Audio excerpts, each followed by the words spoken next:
네, 오늘 수요 새벽에 나오신 여러분들 주님의 이름으로 환영합니다. 오늘 지난 시간에는 느헤미야 8장을 통해서 말씀의 부흥에 대해 함께 나눴습니다. 이제 이스라엘 백성들이 8장에서는 광장에 다 모여서 하나님의 말씀을 듣기를 원했습니다. 그래서 에스라와 및 레위인들이 함께 모여서 그들에게 말씀을 풀어주고 그들이 말씀을 이해할 수 있도록 도와주었습니다.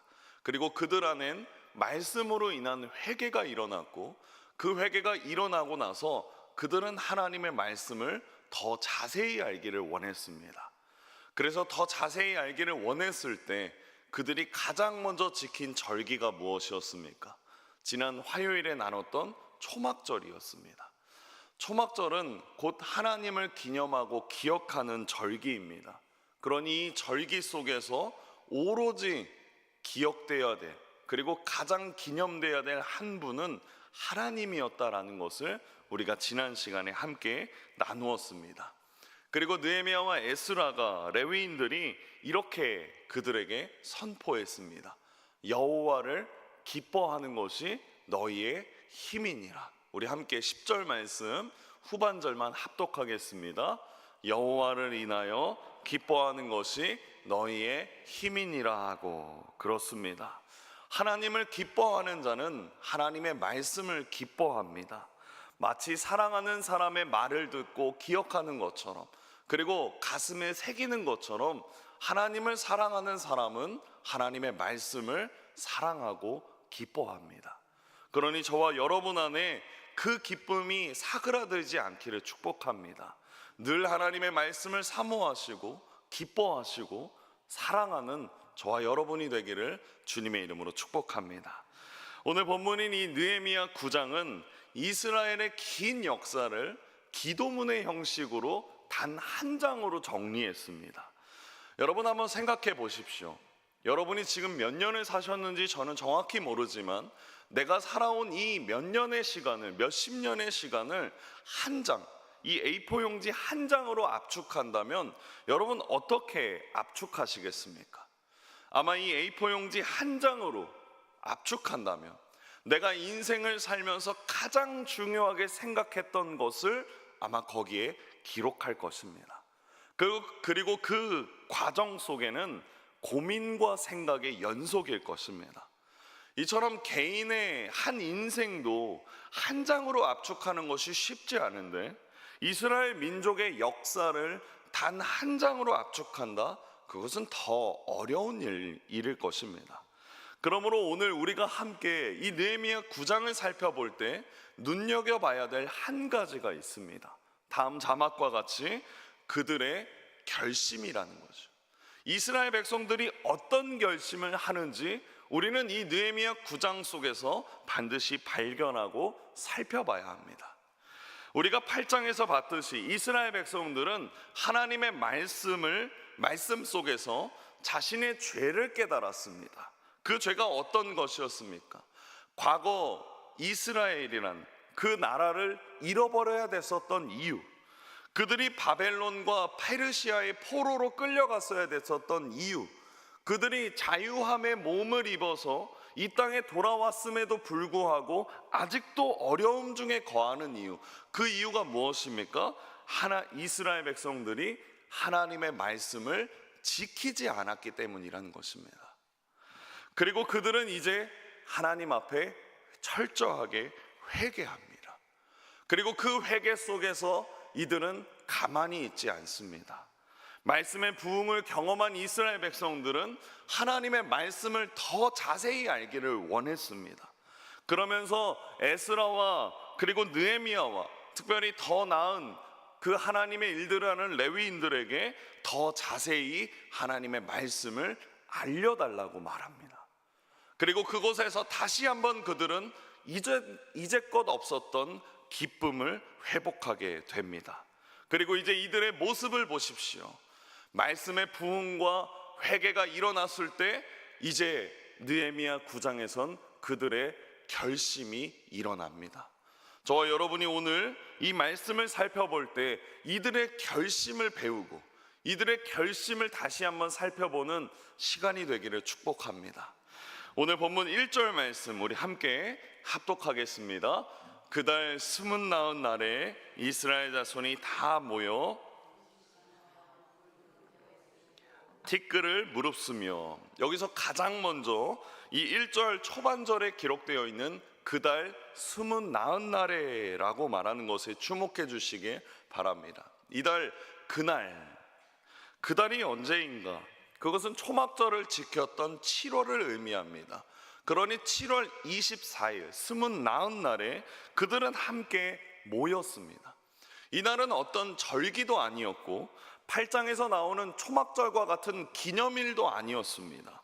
아주 평범한 날이었지만 이들은 광장에 다 함께 모였습니다. 그리고 이들이 무엇을 합니까? 우리 1절 후반절 빨간색 글씨 함께 합독하겠습니다. 이스라엘 자손이 다 모여 금식하며 굵은 베옷을 입고 티끌을 무릅쓰며, 이스라엘 백성들이 하나님 앞에 모여서 금식하고 베옷을 입고 티끌을 무릅썼다라고 나와 있습니다. 이는 이스라엘 백성들이 취할 수 있는 최대의 간절함을 의미합니다. 이 행동이 언제 했는가? 부모님이 죽거나 매우 슬픈 일을 당하거나 인생 가운데 가장 큰 위기를 만났을 때 이들은 이러한 행동을 했습니다. 그런데 여러분, 이 행동을 했었던 그 수많은 주체가 어디입니까? 하나님을 향해 갈망하고 있다라는 것입니다. 이들은 지금이야말로 우리가 하나님을 간절히 찾아야 될 때다. 지금이야말로 하나님께 솔직한 마음으로 나아갈 때다. 지금이야말로 하나님께 간절히 부르짖어야 된다라는 것을 기억한다라는 겁니다. 여러분, 이것이 어떤 마음입니까? 하나님을 갈망하는 마음, 하나님을 더 알고 싶어하는 마음, 하나님을 더 가까이 하고 싶은 마음을 이들이 하나님 앞에 내어놓고 있는 것입니다. 그리고 이제 이 간절함이 있는 이스라엘 백성들이 어떤 행동을 하는가? 2절 말씀에 이렇게 말합니다. 우리 함께 합독하겠습니다. 모든 이방 사람들과 절교하고 서서 자기의 죄와 조상들의 어물을 자복하고, 2절에 보면 절교한다라는 단어가 등장하는데 이것은 바델이라고 말합니다. 즉 구별하다, 나누다, 분리하다, 그런 뜻을 가지고 있습니다. 그러면 이 바델이라는 단어가 어디에 등장하는가 찾아보니까 이스라엘 백성들이 이방 족속들과 단절할 때마다 사용한 단어가 절교, 이 바델이라는 단어입니다. 이스라엘 백성들의 그 죄를 짓는 모습에 가장 큰 영향을 끼쳤던 족속은 단연코 이방인들이었습니다. 이스라엘은 하나님을 믿지 않는 이방인들과 교제하며 살았던 것입니다. 여기서 말하는 교제는 그냥 그저 알고 지내는 정도의 사이를 말하는 것이 아닙니다. 하나님이 금지했던 것, 하나님이 이방 족속들과 더불어 살지 말라는 그 말씀을 기억하지 않고 잊어버린 채 그들과 함께 결혼하며 살았던 모습을 의미하는 것입니다. 그들은 지금까지 이스라엘 백성이다, 하나님의 백성이다 말하면서도 세상 사람들을 사랑하고 그들의 삶의 가치관과 생각을 본받으며 살았습니다. 그러나 이제 이스라엘 백성들은 어떻게 합니까? 절교하겠다, 그들과 단절하겠다, 세상으로부터 구별되어서 살아가겠다, 그렇게 선언하는 것입니다. 물론 절교한다고 해서 아예 세상을 등을 돌린다, 그것은 아닙니다. 세상과 영원히 담을 쌓고 산속에서 살겠다, 그런 의미도 아닙니다. 예수님은 마태복음 5장에서 어떻게 말씀하십니까? 너희는 세상의 소금이니, 너희는 세상의 빛이니, 그렇게 말씀하셨습니다. 우리는 세상으로 부름받았다라는 것입니다. 우리의 사명의 장소는 세상이니 세상에서 빛나야 되는 것이고 세상에서 소금이 되어야 된다라는 것입니다. 그러니 우리가 명심해야 되는 것은 무엇입니까? 우리의 육신은 세상에서 살고 있지만 우리의 정체성은 하나님 나라의 백성이라는 것을 기억해야 된다라는 것입니다. 우리의 소망, 우리의 영원한 기업은 이 땅이 아니라 하늘에 있기 때문이라는 것입니다. 본문에서 이방 사람들과 절교한다? 그것은 하나님과 불신하는 세상 사람들과 다르게 살아가라, 구별되어 살아가라, 거룩하게 살아가라, 그 의미가 담겨져 있는 것입니다. 그리고 그 바벨이라는 단어를 사용하면서 세상의 유혹, 세상의 가치관, 그로부터 구별되는 것, 나누어지는 것, 주님의 말씀대로 살겠다는 결심이 그들에게 드러나고 있는 구절입니다. 그리고 이제 이 결단의 모습 앞에 이스라엘 백성들은 다시 한번 3절에서 이렇게 행동합니다. 우리 함께 합독하겠습니다. 이날에 낮 4분의 1은 그 제자리에 서서,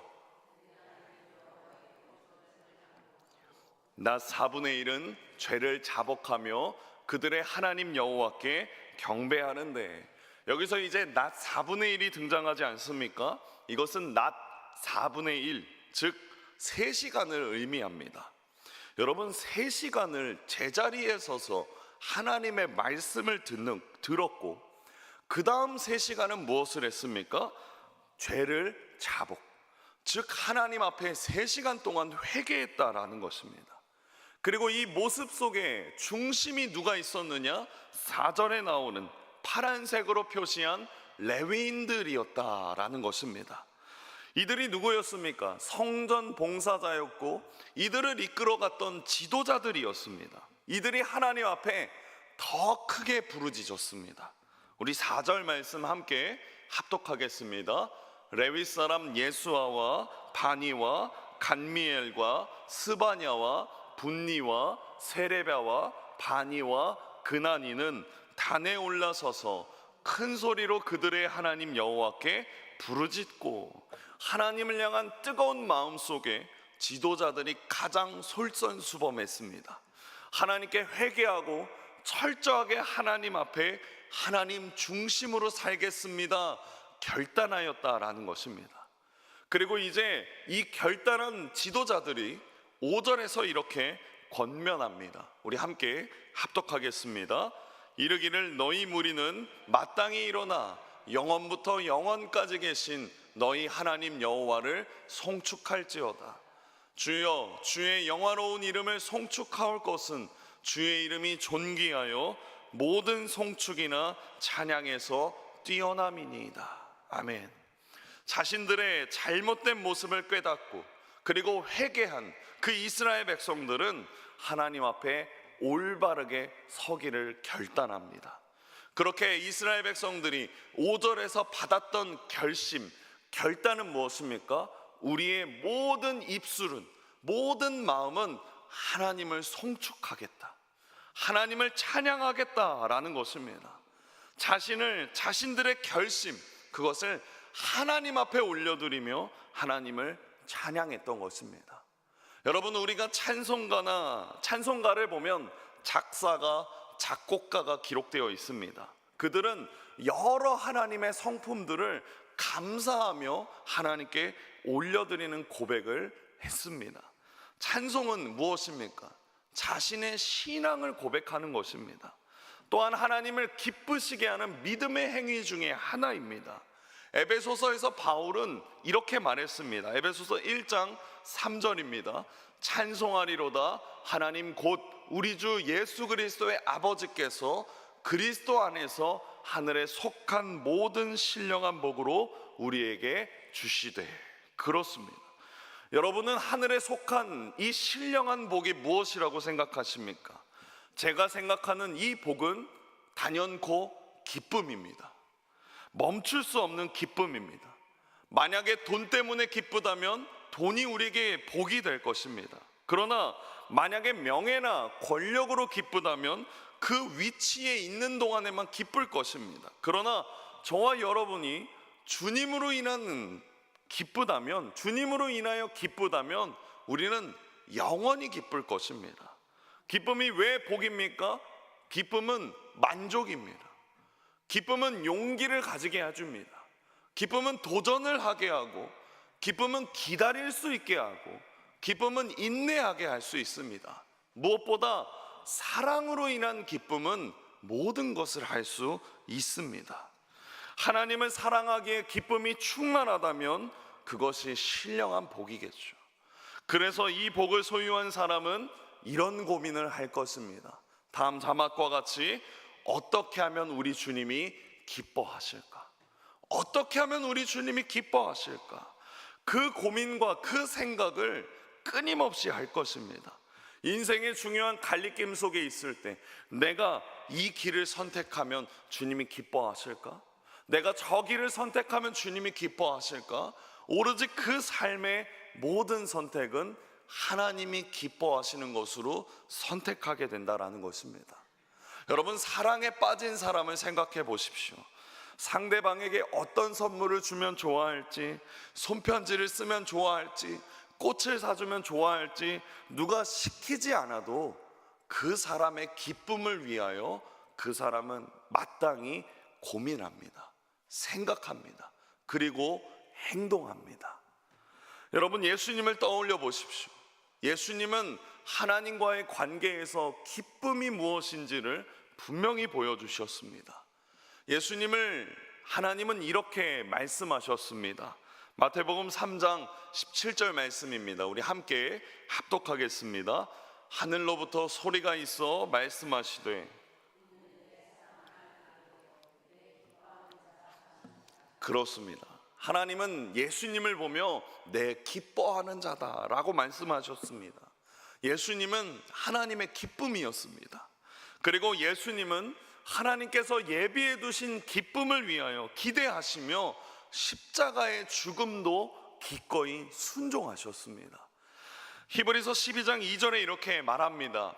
믿음의 주요 또 온전하게 하시는 이인 예수를 바라보자. 그는 그 앞에 있는 기쁨을 위하여 십자가를 참으사 부끄러움을 개의치 아니하시더니 하나님 보좌 우편에 앉으셨느니라.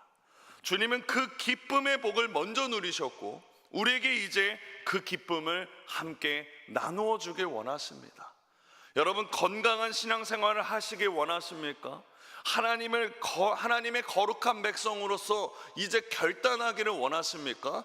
그러면 하나님을 찬양하십시오. 하나님을 송축하십시오.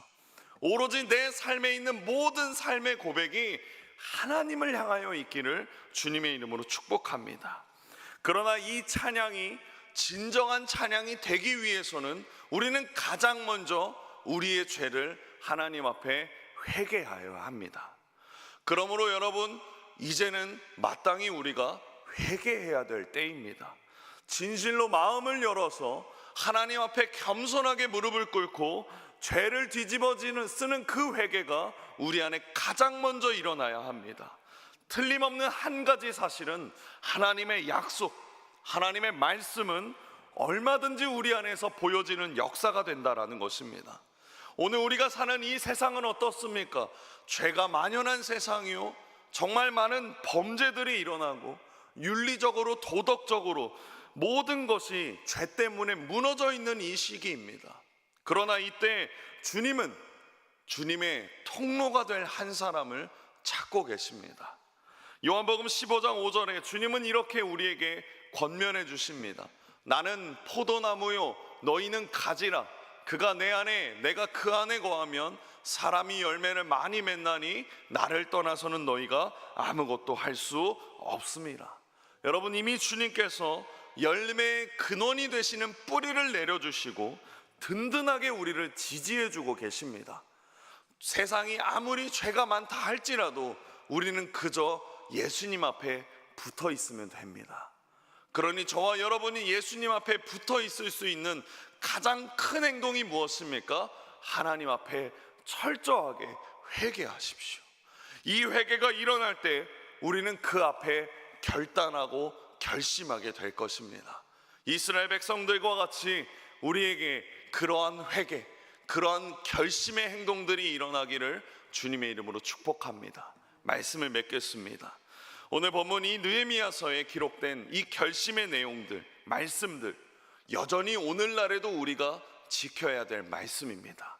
동일하게 회개해야 되고, 동일하게 하나님 말씀 앞에 서야 되고, 동일하게 하나님의 말씀을 더 자세히 알아야 합니다. 그러니 여러분, 그 앞에 우리도 함께 결심하기를 원합니다. 오늘의 귀한 수요일 앞에 하나님 앞에 철저하게 회개하시고 하나님 앞에 나아가서 하나님이 주시는 기쁨의 사람들이 되기를 주님의 이름으로 축복합니다. 기도하겠습니다. 사랑의 주님, 오늘도 우리는 주님 앞에 회개하며 나아갑니다.